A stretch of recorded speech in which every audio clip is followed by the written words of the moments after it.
The information provided in this podcast episode is for entertainment purposes and is not medical advice. If you have any questions about your health, contact a medical professional. This content is strictly the opinions of Lucas Owen and is for informational and entertainment purposes only. The references, claims, and scientific information linked to any products are only applicable to those listeners who are based in the US. If you are outside the US, this information does not apply to you. It is not intended to provide medical advice or to take the place of medical advice or treatment from a personal physician. All viewers of this content are advised to consult with their doctors or qualified health professionals regarding specific health questions.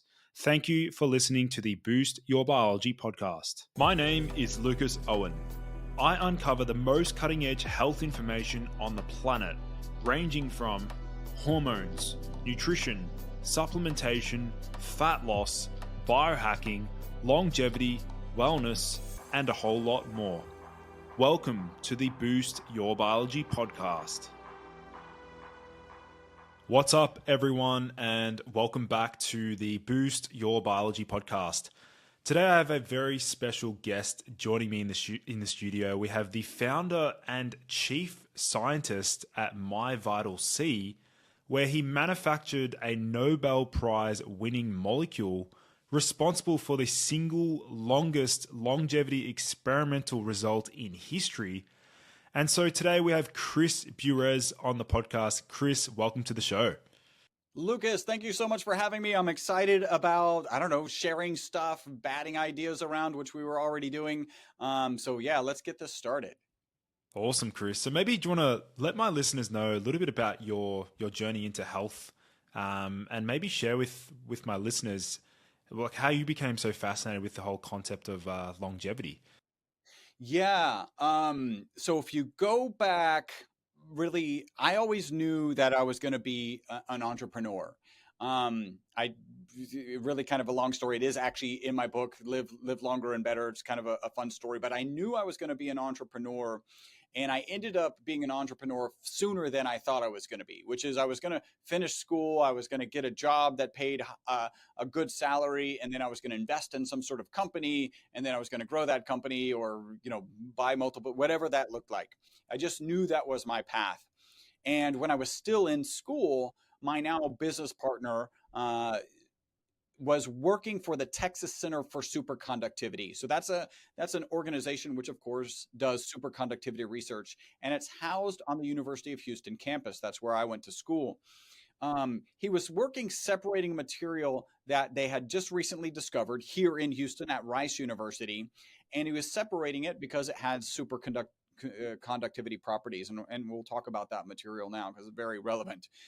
We'll talk about it here in a second. One day, his professor, a Dr. Paul Chu, who's really famous in the superconductivity world, came in and said, "Hey, you guys are young college kids. This material that you're separating is selling for $6,000 a gram. You should go start a business." And my business partner, Robert, is from an entrepreneurial background. And so he did kind of, I describe it as a back of napkin calculation, which probably just said $6,000 a gram. We should do this, right? And he was actually went down the path of building the equipment to manufacture this molecule. Again, we'll get to it in just a second. And to manufacture it, you need local temperatures of the sun. You need to be in a chamber that is at a reduced atmosphere, so a vacuum chamber, and the chamber has to be devoid of oxygen. So all of those components are complexities. And I was studying mechanical engineering at the time. They needed drawings. They needed engineering design. So they actually approached me. I already knew I wanted to be an entrepreneur, so I said yes. Actually, I was supposed to help them with the initial kind of build of the equipment, and then I was supposed to go away. What really happened is the other business partner went away. He had more fun college things to do, and Robert and I started the business in '91. So what is this molecule? So I'm holding up a molecule. If you're just listening, I know this is a podcast. Just think about a soccer ball where the lines on the soccer ball represent the bonds between the carbon atoms. You have the spherical molecule of 60 carbon atoms. The molecule was discovered in 1985 by three scientists, again, here in at Rice University in Houston.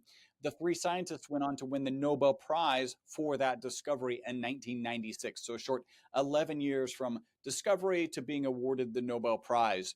The molecule, as we call it, is ESS60. And the molecule is absolutely amazing. So at this point, we haven't gotten to how I got into longevity. That's going to take a little bit more. We'll get there, though. So stick with me. The molecule's amazing. It actually performs as well or better than the current best material in almost every application. So it makes better inks, better batteries, better tires, better photocells. This is where people are like, wait a minute, none of those make me think about a health supplement. None of those make me think about longevity. The story gets a little worse first. It turns out that for various reasons, on this particularly shapes on the exterior of the soccer ball cage, that are reminiscent of benzene, they thought that this material, and by the way, benzene is a necessary ubiquitous molecule for modern society. If you just look around you, get rid of plastics, right? So then the whole office falls apart, right? Computers fall apart because benzene is a base molecule for plastics, base molecule for many detergents, many medicines. The problem is when it's on its own, benzene is known to be toxic and known to be a carcinogen. And for that reason, they thought this ESS60 molecule would be toxic. So they put it in a toxicity study.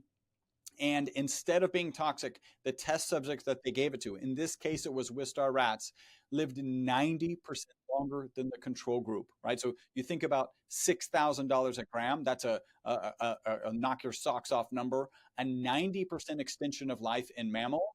This is peer-reviewed published research. By the way, my lab provided the material. My lab is mentioned in that original peer-reviewed published research. That's knock your socks off data. And that's kind of the backstory. We won't say superhero backstory. We'll say just the lab coat wearing backstory to get me kind of pushed in the direction of longevity. Yeah, it's incredible. I mean, let's sort of focus in closely now on ESS60 and sort of explore the mechanism of action, because I guess like a lot of my audience loves learning about the biological pathways and understanding mechanisms. We know with like vitamin C, that's a typical antioxidant, performs functions about regenerating glutathione, things of that nature. But what makes ESS60 so unique in terms of its mechanism? So we've got, so your question is a little bit more in depth, like a little bit deeper, like more focused on actual biology than the typical first question. No surprise, right? From you. That's my brain, yeah. Chris. Yeah. But just to take it back a little notch, and then we'll get there, which is when I'm first telling people the story about these test subjects, again, they're Wistar rats living 90% longer. That's where people are like, okay, well, how does that work? Right? Like kind of the broad, like, how does that work? How do these rats live 90% longer? In the medical community, at least one school of thought is that aging is an oxidation and an inflammation process, right?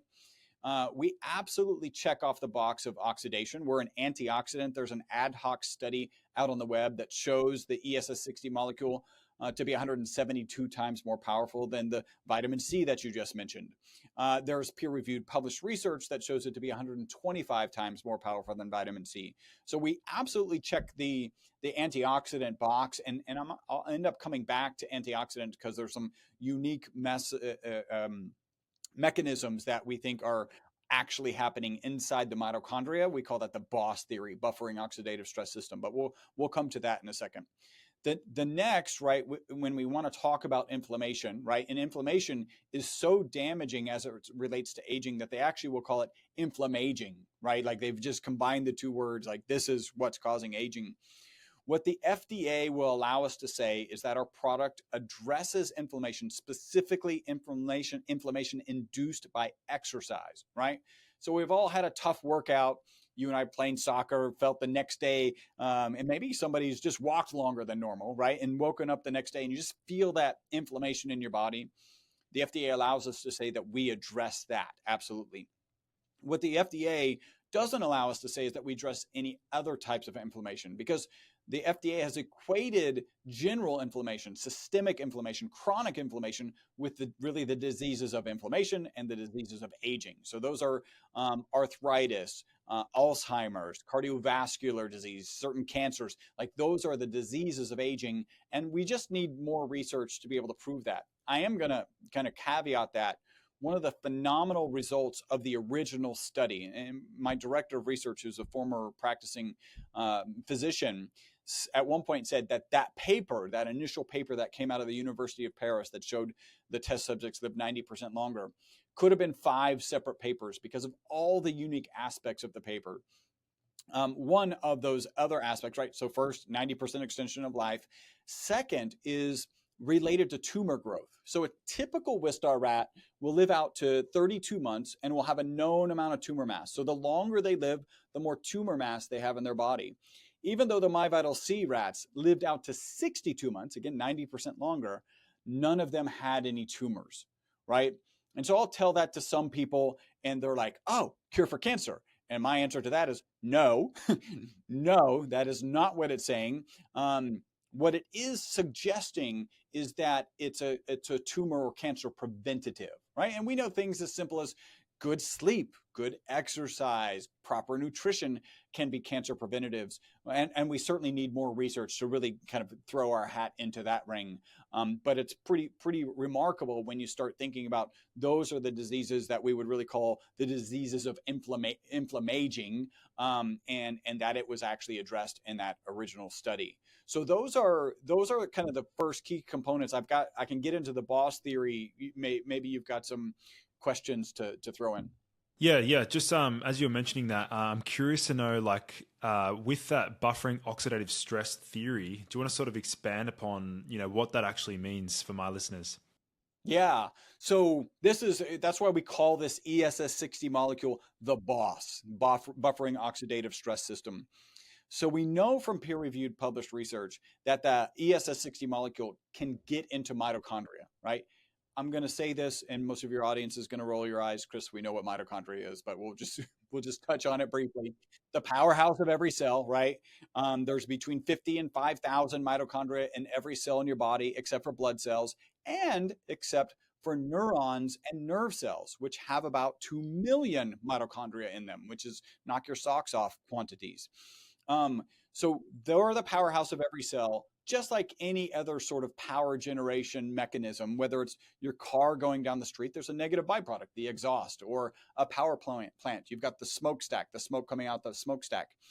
In the case of mitochondria, they produce reactive oxygen species, and those are typically managed inside the mitochondria with 2 key antioxidants. It's glutathione and melatonin. By the way, interesting, melatonin, one of our most consistent testimonials, is related to good sleep. Melatonin, the sleep hormone. And actually, I know you did a video about melatonin. I've kind of played with it extensively. So typically, melatonin and glutathione manage those reactive oxygen species inside the mitochondria. But we all know different mitochondria, different parts of our body can get depleted when we're stressing it.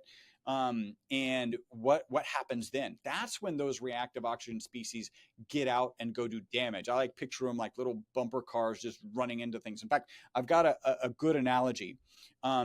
But before I do the analogy, that's where the ESS60 molecule that's present in the mitochondria can actually serve its purpose. So we know from peer-reviewed published research, it can get into the mitochondria. And we also know from way back in the 90s when it was initially discovered that this molecule can hold up to 6 negatively charged particles on the exterior of the cage. So I call it kind of the boss theory or the paddy wagon theory. Think about it's Mardi Gras, right? Mardi Gras has ended and you're on Bourbon Street and these drunk reactive oxygen species are running around and breaking windows and tearing down light poles. And the police, the glutathione and melatonin, come in and handcuff themselves to those and take them off of Bourbon Street. But when the glutathione and melatonin get overwhelmed, they throw those reactive oxygen species into a paddy wagon. Like it doesn't actually go in the cage. It's attracted to the exterior of the cage. And then later, when the glutathione and melatonin are replenished, they can come and grab them, handcuff them to those reactive oxygen species, get them off of the ESS60 molecule so that they haven't prevented damage. And it's a solid theory from the perspective of we literally have head to toe testimonials. And that's surprising, right? I know you're working on some cool products. They probably have head to toe testimonials. And so you're also kind of jumping into the, like, what are the mechanisms that can kind of express, kind of, uh, uh, wow, can express how these are working, right? Maybe it's been a long day here. So in our case, right, these head to toe testimonials, if you're improving the function of mitochondria, then that can explain all of these things, including, and just to share, our most consistent testimonial is people take the product in the morning, they report mental focus and energy during the day, and then better sleep that night. So let's get into the details around understanding how to best utilize ESS60. If you were to sort of based on years of customer feedback and experiential reports and anecdotal evidence, like what are people saying works best as like a dosing protocol? Let's get straight into that, like understanding dosages. Yeah. So our typical recommendation, well, the first thing that I was kind of, as I got focused on this project, right? Because we're happy-go-lucky carbon nanomaterial scientists selling carbon nanomaterials to research institutions around the world. This study comes out, right, where the test subjects have lived 90% longer, and literally but that study came out mid 2012, mid 2013. We start getting phone calls from people saying, hey, how much in a dose, right? And you have to think about us, conservative carbon nanomaterials. We're like, wait a minute, you're asking me how much of this material, right? This black powder, that's what it is when you've refined it, how much of that we're selling to research institutions to put into inks, batteries, tires, and photocells, how much of that should you consume? Actually, the answer is zero. Like, that's where we felt. Now, let's be clear, the data, the research was very clear that there were no harmful effects in this. They injected it subcutaneously, perinatally. They've had rats inhale it. Like, all of these mechanisms that should have shown some sort of damage, it's never damaged them unless it was improperly processed, right? So those were easy papers to identify, but still we're conservative scientists. And this is for inks, batteries, tires, and photocells. So in mid 2013, we actually added not for human consumption to our labeling, right? So think about it. We started the company in 1991 all the way to 2013. We don't have to have not for human consumption on our labeling. And then now we have to because of these kind of wacky biohackers. And and which I can say now because I am It's one, like right? looking at Like, a bottle. It's like looking at a bottle. It's like, do not take this to extend your lifespan. if you want to live longer, whatever you do, do not take this. so, so that was like mid 2013. My business partner and I would get together like every quarter. Hey, what do we want to do with this? We're getting this. It was funny because we would get these calls, about 2 calls a week, and people would say, hey, my knee pain is gone. And we would say, well, you mean the knee pain of your rat, right? Because it literally says not for human consumption on the labeling. And they go, oh, yeah, that's right. How much should a 275-pound rat take? And so, like, this game was going on really until the end of 2017. A guy with a big YouTube following started talking about all the benefits he was getting, taking it on a daily basis. And my business partner said, okay, our phone started ringing 10 times a day. And my business partner and I, we asked ourselves kind of two key questions. The first is a moral question. Are we comfortable selling it? I take it, my wife takes it, obviously my business partner takes it, everybody on our team takes it. Not a requirement to work here. Like, you don't have to take it to work here. And then here in the States, you've got the FTC and the FDA. So you got to cross those T's, dot those I's, did that. And that's when we ultimately brought it to market. In terms of dose, though, that's a very long story to get back to dosing. When we started to bring this to market, we're like, well, what should the dosing be? And if you just look on a per kilogram basis, how much of this olive oil with ESS60 was given to the rats on a per kilogram basis, and you multiply that up to the standard weight of a human or whoever's weight it is, like just create a calculator, it would have had you taking about 1.25 cups of olive oil per day. Now, it turns out that's not how you do that calculation. there's what's called an allometric calculation, which takes into account, like we know that the metabolism of a rat, a metabolism of a mouse, a metabolism of a pig, and a human are all very different. And that's called an allometric calculation. So basically, and I love the geeky piece of it, is it's related to the surface area of the creature. And once you do that calculation, then we ended up at about 5 mils or 1 teaspoon per day. Our customers, a very small percentage, if they take it later in the day, after noon, will say that it will keep them up. That's not true for me, but I'm also the guy who can have a cup of coffee with dessert, which I don't do that often. But when I have dessert, I like to have a cup of coffee, and I can still sleep. Now I know it's messing up my sleep. We don't need to go down that rabbit hole, but it doesn't keep me awake, right? And so we tend to recommend people take it in the morning. And then one last piece on the dosing. We've got a 2-time U.S. ultra running champion. His name is Anthony Kunkel. He won a U.S. championship in the 50 mile and in the 100K, which is 62 miles. And my first conversation with him was just fascinating. He was like, Chris, listen, I tried one serving and I didn't really notice anything. And then I tripled the serving and I was blown away. I actually think that this could be the difference between somebody having a running as a hobby and somebody having running as a career. I believe this is his quote. I'm sure it's on our website somewhere. I don't believe that this helps exercise recovery.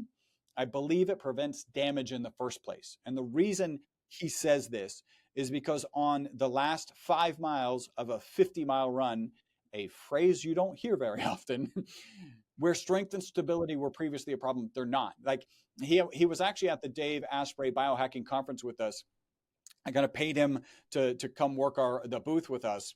And what he shared is like, if it were improving exercise recovery, then I would feel like garbage after the run. And where normally it might take me a week to get back to normal, with this product, if it were helping in that regard, it would take less time. That's not what's going on for him. It's actually doesn't feel like garbage at the end of the run. That's incredible. Yeah, I guess like what he's saying there is it's minimizing the chance of even getting DOMS, delayed onset muscle soreness, in the first place in some way. Obviously, it's, you know, looking at the carrier like vehicle way to get ESS60 into the body, sort of utilizing olive oil. So do you want to sort of look at because obviously there's different types of C60 products on the market. You guys have selected olive oil as the carrier. Do you want to sort of explain why olive oil, I know by itself has anti-aging properties. Brian Johnson's spoken about that. He sells an olive oil. Yep. Dr. Gundry's in the same camp, right? I love what Dr. Gundry says. He says that the purpose of food is to get more olive oil into your mouth, right? And he sells a very high quality, high polyphenol rich olive oil. That is not the reason that we initially selected olive oil. The real reason is because the researchers, in fact, we sell our product in olive oil, in avocado oil, and in MCT oil. And just brief segue, Anthony Kunkel, when he's training for these ultra marathons, or he just won a Spartan Ultra, like first place Spartan Ultra, when he's early on in his training blocks, he's actually using MCT to kind of stave off hunger, but it's our product, right? So it's MCT with the ESS60. It's got a lower concentration of ESS60, so a lower impact, but still some of the same impact. The reason, if somebody were to say, hey, what should I start with? I would always say, and we as an organization will always say, it should be the ESS60 and olive oil. And the reason is twofold. So one, we're a research-based organization. All the research is on that molecule in olive oil. And then number two, there's just a higher concentration of the ESS60 molecule in olive oil. So you get about 0.8 milligrams per milliliter in olive oil, about 0.65 milligrams per milliliter in avocado, and then 0.3 in MCT. So significantly less in MCT. And just to share my typical routine, I do kind of a bulletproof coffee thing, except I use our MCT with the ESS60 molecule in the coffee.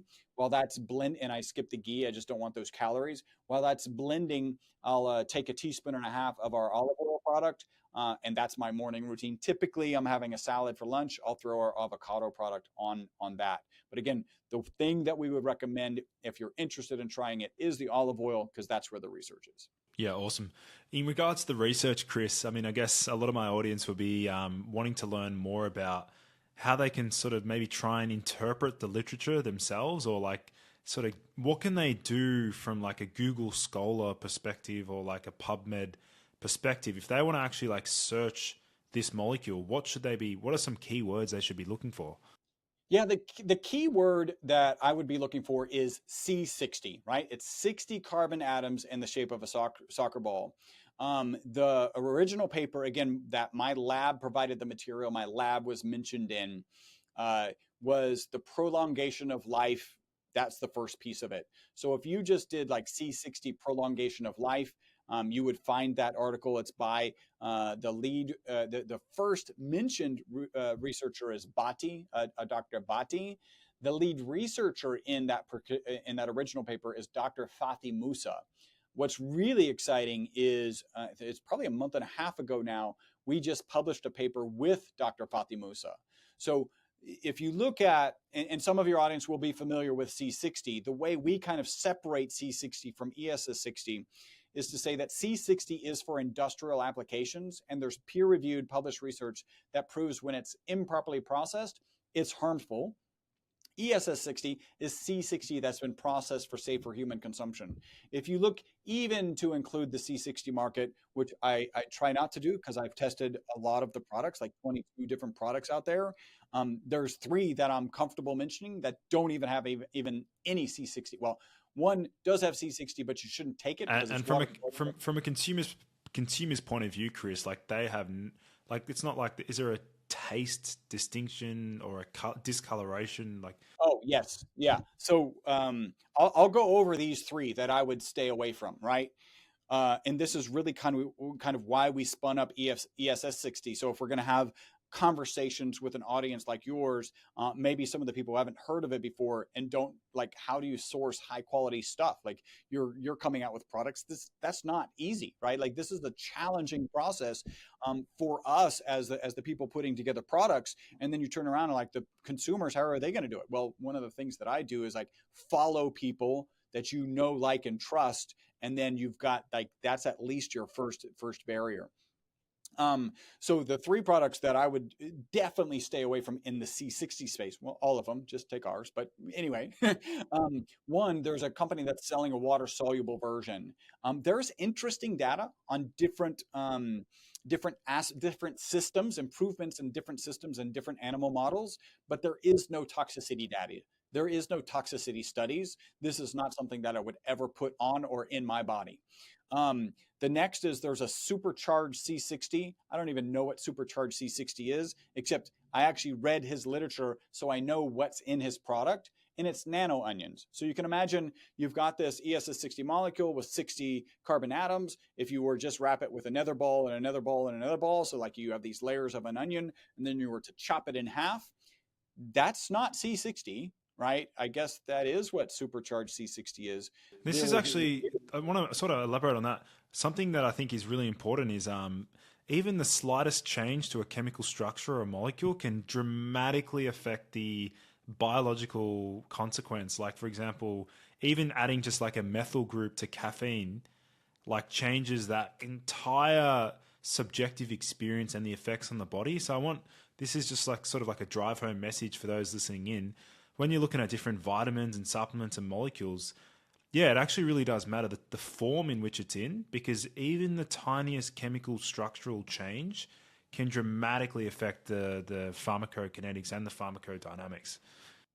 Even to the point that in organic chemistry, you have like what's called a right-handed molecule and a left-handed molecule, because the molecule is identical, but its polarity is on the opposite side. So I believe this is true. Like I've got 80% confidence in this, that allulose and sucrose, right? So sugar and allulose are the exact same chemical formula. It turns out that allulose has about 1/10 the calories and about 80% of the sweetness. So it's a little less sweet, but it has 1/10 the calories. and it's the exact same chemical formula. It's just a right-handed versus left-handed. So you're right. Like that can make a huge difference. Now, part of your audience is going, well, wait a minute. Let's go back and talk about this ESS60 molecule.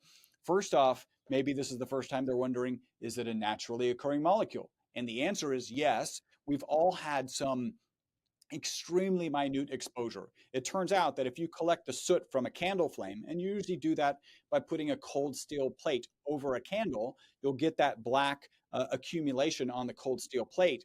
That has parts per million or parts per billion of the ESS60 molecules. So we've all had exposure.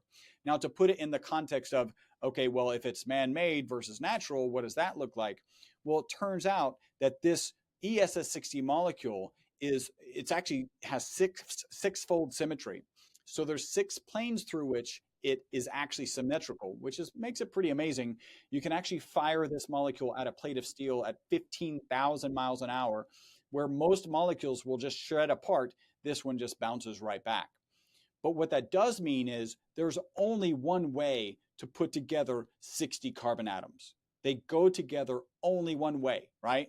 And so whether you collect it from soot, whether the KT boundary, that's the layer of Earth associated with when the dinosaurs were rendered extinct, right? That has a high amount of the C60 molecule in it. So whether you collect it from there or from the soot or from our reactor, it is the exact same molecule. Hmm.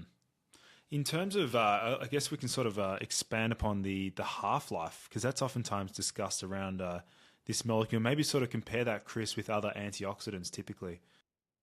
Well, I think I'll be honest. I haven't really delved into like what's the half-life of vitamin C. Although I think vitamin C just goes through really quickly. I remember reading an article that Linus Pauling was doing the research, and he was shoving unbelievable amounts of vitamin C into his grad students, and then kind of measuring it in their urine. And so that actually kind of goes through quite readily. When it comes to the ESS60 molecule, most of the research suggests that it's out in 10 days, right? It turns out that the ESS60 molecule is not water soluble. That's one of the reasons it's delivered in olive oil. It also turns out, so when you have a pile of this carbon material, so it's just a black collection of carbon crystals, if you consume it, because it's not water soluble, you just excrete it out.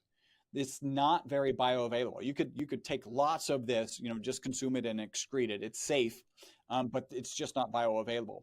When you dissolve it in olive oil or avocado oil or MCT oil, you actually end up breaking apart those, as any kind of solution situation, you're breaking apart those crystals and you're getting it down to a monomolecular level. So you can imagine in that olive oil, there's all of these soccer ball shaped ESS60 molecules floating around. Interesting statistic. This thing is so small. One drop of our product has more than 400 times as many molecules, ESS60 molecules, as you have cells in your body. So just to say that again, one drop has more than 400 times as many molecules, ESS60 molecules, as you have cells in your body.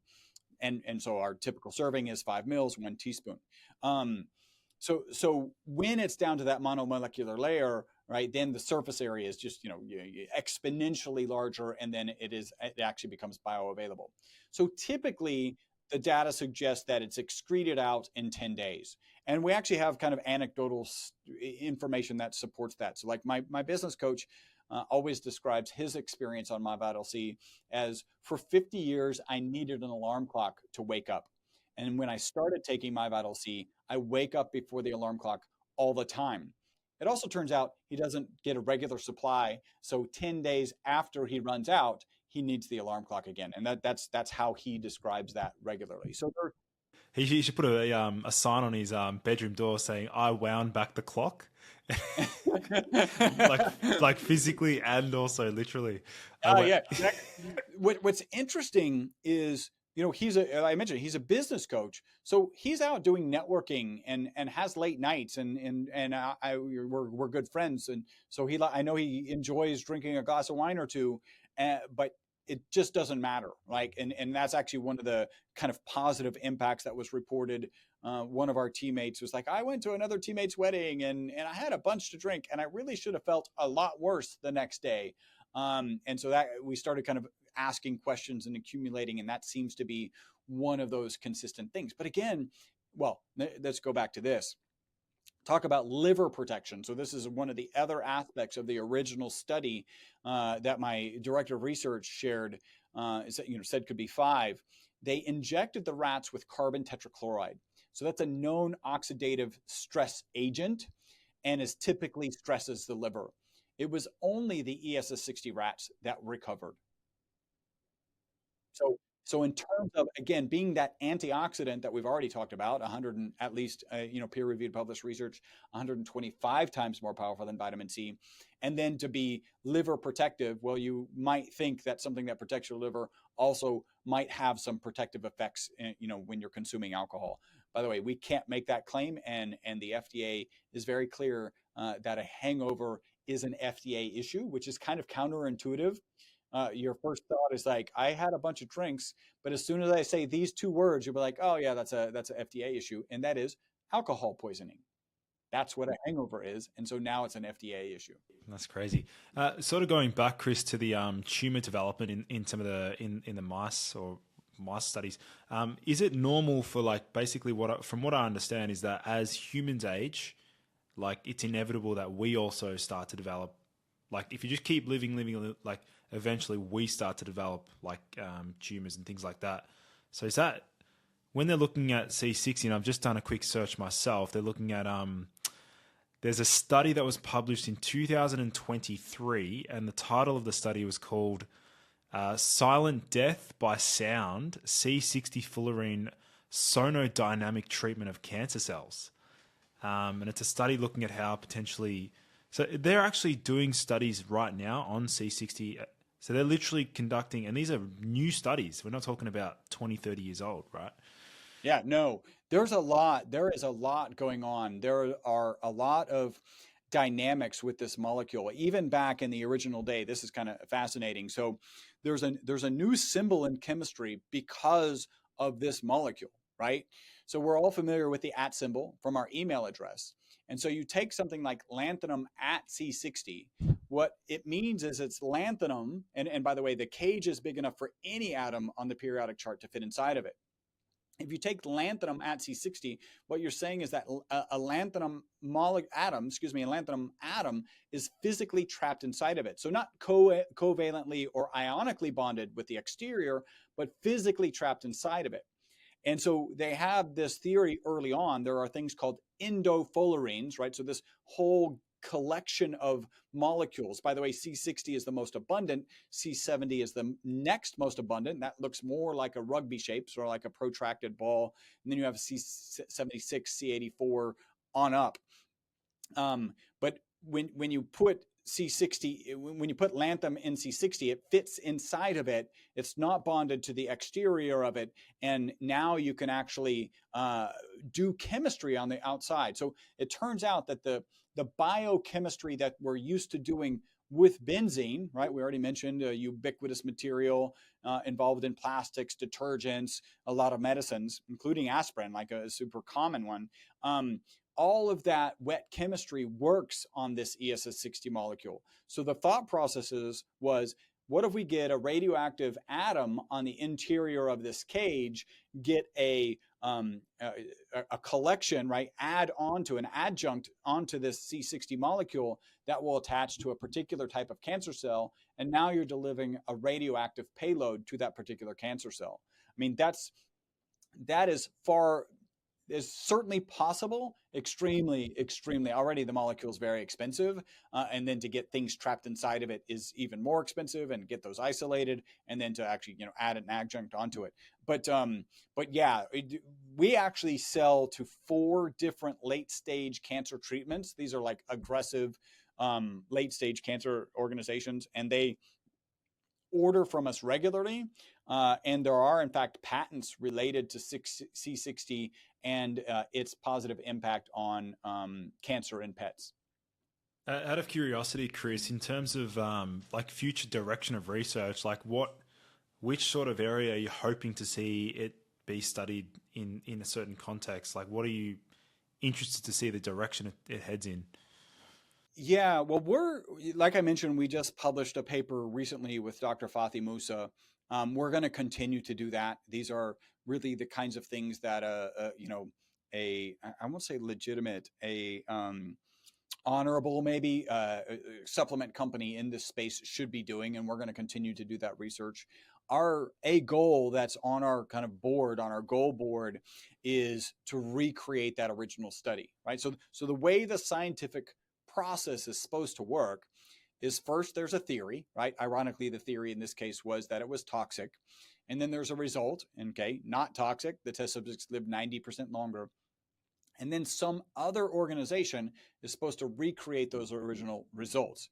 You can't have the same organization, right? Because they have a vested interest in proving themselves right. So you get some other organization. That original study came out mid 2012. It's 2024 now, so we're talking 12 years ago. Nobody's done that. We're getting through some of kind of the initial hurdles, and then our intent is to invest in that original study with some caveats. So interestingly, in that original study, they gave the first dose to the rats at month 10, so not from childhood, right? At month 10, they're fully adult at that point. So if you're thinking, oh, this is too late for me, no, they didn't give it to the Wistar rats until they were 10. And then they gave the last dose at month 17. Even though the last dose was at month 17, the MyVital C rats lived out to month 62. Now, this is what you may remember when you asked half-life and how long is it staying in your system. I said, well, there's two kind of schools here. There's two thoughts. One, if you're measuring it in the excrement, it looks like it's about 10 days. But two, something fundamental changed, right? In order for the last dose to be given at month 17 and for those test subjects to go all the way out to month 62 instead of month 32, which is where a typical Wistar rat will die. That's incredible. That's so cool. Well, in terms of, I guess, Chris, I mean, you sort of mentioned at the start, I mean, you've written a book, and so I want to talk about that for my audience. You've been dealing with ESS60 or C60 for what, well over 10, 15 years now? Like 33 years. 33 years, like focusing on this molecule. And of course, you'd probably be stacking it with a range of other like longevity interventions and things like that. So maybe you've mentioned some of those in the book. But for my audience wanting to know more, just sort of what was the premise, the basis behind the book? What was the intention? Just sort of elaborate on that. Yeah. So as the study comes out, right, we mentioned it came out 2012, 2013, these wacky biohackers are like, hey, how do I consume this? And we're like, I'm not sure you should, but we'll make it available for your rat. And they're like, yeah, my rat's 275 pounds. I'm going to need more. Like as that's, as that's going on, one of the things that I really wanted to dig into and understand about this study, and again, this is all in the book, Live Longer and Better. And I've got a charity aspect of the book we'll cover as we wrap things up. One of the things I had to dive into was like, is a 90% extension of life even a big deal, right? Like, I kind of know that when I go to GNC, there's nothing that's marketing a 90% extension, right? But are there other things out there? And it turns out really one of the next best way, and certainly the best research way to extend life, is calorie restriction. If you restrict your calorie consumption by 30%, you can extend your life by 30%. This is done in like C. elegans, it's done in mice, it's done in rats, it's done in all sorts of animal models. So it's extremely likely to happen to us, right? I call that the starve yourself 1/3 to death diet. It turns out that nobody really wants to sign up for the starve yourself 1/3 to death diet. Maybe they need a new PR spin. Maybe they need some better marketing. So that was kind of step one. And as I'm diving into this and coming to understand, okay, great, this is a phenomenal result. Like it's a 3x better result in mammals than has ever been recorded. As I'm digging into that, I'm like, okay, well, what other interventions are there? What other ways are there to extend your life? And then that really kind of naturally flows into health span. And I've always felt that you need to give back to a community. As I've been blessed enough, like my job, this is kind of interesting. Another, I just launched a podcast. You've been interviewed, so that'll go live on the podcast. And one of the guys I interviewed was a Dr. Tom O'Brien, who wrote the Autoimmune Fix. And one of his kind of tips was you should spend an hour a week researching health for yourself, right? And I know you don't research 1 hour per week. I know I don't research 1 hour per week. Like if I only do 1 hour in a day, something has probably gone wrong with my day, or I'm not working. Like for me, it's 1 hour per hour for me. Give or take. Yeah, it's like, oh, I'm looking forward to lunch so I can sit down and watch more videos and learn more stuff, right? And so when you're in this position where that's your job, I really do think it's like your responsibility to share it. Also, when you teach it is when you really cement it, right? So I know you just did a taurine video. Well, you did it a while back, and it was as you're putting together the material, great. You get better and more awareness, your own awareness for taurine. But as you record the actual video, right, and go back and edit out the pieces because maybe it was said not as well as you wanted, like that's when you really learn it. And then as people start asking questions based on your video, that's when you really learn it. So kind of selfishly, I want to really know the topic extremely well, and writing the book was a way to do that. And then I do want to, as I'm blessed to be to have the focus of acquiring this information, I want to share it. I do want to share my co-author on the book. This is kind of an interesting story. I knew about the time of the pandemic that I wanted to write a book. And, I was getting enough information. I was like, I need to put this into something that will help me cement the information in my mind and then also share it with people. But I never fancied myself a writer. And so I knew I needed a co-author. And I actually did reach out to Dr. David Sinclair's co-author, his Matt LaPlante. He was too busy. He was like, I got a lot on my plate. And I was like, okay, I don't even know if I could afford you. Like, I didn't think that was going to work. And one day, one of the team members says, hey, there's this guy, Dr. Corsi, on the phone. Do you want to talk to him? And I was less busy back then. I was like, yeah. And by the way, I love talking to people. And so I answered the phone, and we were having a great conversation. He'd been taking my product for a while, but it was one of those conversations where like, hey, I like this conversation, but I don't know where it's going. I don't know why we're talking exactly. Right. And then I looked him up, and he's a 2-time New York Times #1 bestseller. So not just like it's a monumental task to get onto the New York Times bestselling list. He's a 2-time New York Times #1 bestseller. And in my kind of egotistical mind, it was like, oh, that's why we're talking. And so I kind of pitched him, and everything made sense. And again, in my mind, he was gonna interview me, maybe watch a couple of my videos, and he was gonna go off and write a book, and then I was gonna read it and go like, that's a great book, let's publish it. In our first meeting, he was like, okay, Chris, and he's the writer, so like I'm going to do whatever he says. I'm not the New York Times bestselling author. He goes, Chris, I need you to write down your story, and then I'll edit it. And I was like, well, I guess I'm a writer now. And so that was how that kicked off. And I ended up writing it. He turned it into great prose. I think I'm very proud of it. And like I said, I do have a charity piece of it. So the book is $20. You can find it on Amazon. You can get it on our website. If you go to our website, you can get a signed copy. The signed copy is $10 extra, and 100% of that $10 goes to Operation Underground Railroad. You may remember a movie, The Sound of Freedom, about how to manage child sex trafficking. That Operation Underground Railroad, before that movie came out, I happened to see him at an event I was at. Obviously a moving, touching, horrific topic. And then the movie came out. That was just an amazing movie. And so that signature fee, and it's $10 for my signature or $20 for both Jerome and my signature, $15. All of that signature fee goes to Operation Underground Railroad. So wanted to give back there too. No, I'll make sure to leave that the link to the book in the podcast show notes for those listening in.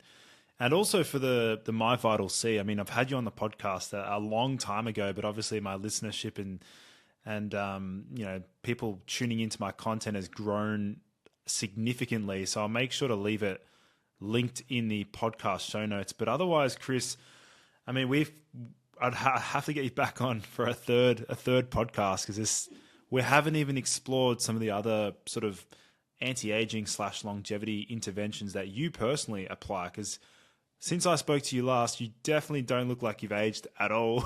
So that's it. Hey, maybe it's the taurine, right? One of the questions last we spoke, I was like, all right, I didn't have enough time to research taurine, which a number of your videos you kind of highlighted. I think it was when you were interviewed with Ben Greenfield. That was one of the key ones. And so it's like, taurine, I haven't done any research, convince me. Well, this is the answer to whether Lucas convinced me or not. It's right here. Yeah, I'm doing a number of things, and excited to share. Some of it I have a concrete understanding of why I'm doing it. Others, it's like I did some prep for this interview, because I'm like, well, why am I taking taurine, right? Like, you convinced me in that moment, but I didn't teach it, you did, so you know it. I don't have it on the top of my head. So I kind of wrote down: reduce anxiety, helps manage sugar, helps with liver, autophagy, testosterone, BDNF, bile. Like, those are things that you covered in your video.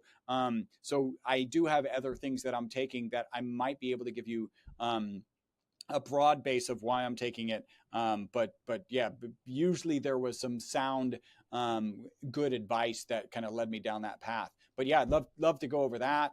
And then I did that longevity summit, so we could talk about the 55 interviews that I did. It's kind of interesting because you've been doing a podcast for quite some time, right? And there's something different about doing a podcast, which is, once a week or whatever that looks like, to compressing 55 interviews. I did them in about 2 months. And so you have a different person, you walk away with, a different, maybe appreciation or whatever. So I was able to ask the same question of each of these people that I interviewed. So have interesting information about, like, how long do you want to live? How long do you believe a human can live? What are 2 to 3 protocols, mindsets, habits, let's call them shortcuts, that you would share about longevity and a long health span, right? So I've got this data aggregated. So there's some really interesting information to share from those. Yeah, that longevity summit. Again, we'll leave that link. My audience can tune into that, right? They can. Yeah. So I'll make sure to leave that linked in the podcast show notes as well, because that's going to be, you seem to round up some of the best around the world, which is it's always fun to see, like, all of them sort of coming together, speaking on a similar topic. I'll be speaking in a few months in Dubai myself at the biohacking summit there. And I should actually, have a chat with them to see if you wanted to come around to that, have like a potential exhibitor stand. Maybe I should introduce you there. Yeah, please introduce us. I'd love to understand more about it. Yeah. But otherwise, yeah, Chris, it was a phenomenal chat as always. I knew today was going to be exhilarating, exciting, and informative. So again, if people want to connect with you, where can they find you and your brand? Yeah, so you can find the book at livelongerandbetterbook.com. You can find the podcast at livebeyondthenorms.com. And you can get that Live Beyond the Norms podcast. That's the title of it, on any of your podcast providers, whether it's iTunes, Spotify, whatever it is that you use. When you go to the book page, you can get to and we're going to have a link. I know I have a link specific to you. We're just going to leave that in the show notes. And there's a $15 off coupon that they can find on that page when they go there. So if you want to try the product, here's my recommendation. Go for the olive oil product. Go for it on subscription, because on subscription you save 20 to 25%. You can cancel at any time. Actually, our customer service department has like 850 5-star reviews. They are not trained to talk you out of canceling your subscription. So just take advantage of that discount. And then, there'll be a link in the show notes and also a coupon code on that page that you can take advantage of that. And I am always looking to kind of expand. I do a lot of shorts. I get content from this with your permission. I'll push out. So you can also kind of connect me with on Instagram, and that's at myvitalc, C as in carbon. Awesome. No, it's been a great chat as always, Chris. And yeah, we'll be in touch. Thanks for coming on the podcast.